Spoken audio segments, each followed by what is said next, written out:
Les amis, les dernières informations sur le dossier Julián Álvarez. Le Barça attend une nouvelle sortie publique du joueur qui devrait manifester sa volonté ferme, lui aussi définitive, de quitter l'Atlético Madrid. Pourquoi le Barça attend ce nouveau geste? Car la position de l'Atlético Madrid est pour le moment ferme. Le club ne vendra pas Julián Álvarez ni pour 100, ni pour 150, ni pour 200 millions d'euros. Les propos ont été tenus par Miguel Ángel Gilmarín, c'est le CEO du club madrilène, pour répondre à Joan Laporta, le président du Barça, qui, souvenez-vous, avait publiquement martelé que la proposition du Barça de 100 millions plus bonus était bien toujours sur la table, mais qu'elle avait une date de péremption et que l'Atlético devait se dépêcher pour éventuellement l'accepter. La réponse de Gilmarín via les médias du club: Julián Álvarez n'est pas à vendre, et cette réponse, elle, est non périssable, elle serait définitive. Le bras de fer continue entre les deux clubs.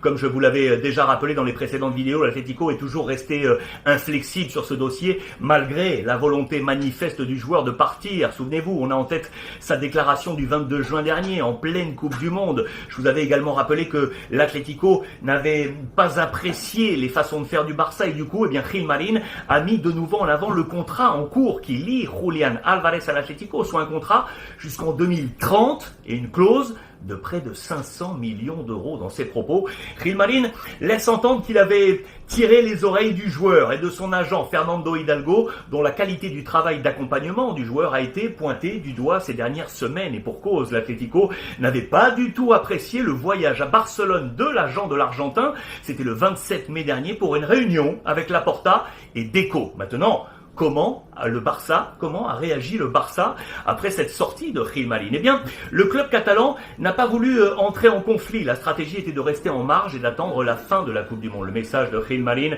a mis quelque temps avant d'arriver aux oreilles du board catalan, avec le décalage horaire entre Madrid et New York, puisque Joan Laporta et la délégation catalane étaient présents pour assister à la finale remportée par l'Espagne face à l'Argentine de Julián Álvarez, qui était titulaire, souvenez-vous, aux côtés de Lionel Messi. Mais Joan Laporta, avec son directeur sportif Deco et son homme de l'ombre Alejandro Echeverría, avait déjà pris connaissance depuis jeudi dernier, 3 jours avant cette finale, de la décision de l'Atlético. Car Enrique Cerezo, le président madrilène, avait déjà été clair en affirmant que Julián Álvarez ne bougerait pas cette saison. Depuis que ce feuilleton a démarré, je vous ai dit que Deco était en train de sonder le marché, vous le savez, en quête d'un plan B. Ces derniers jours, le nom de Kroupi Junior, dont je vous ai déjà parlé à de nombreuses reprises, revient en force.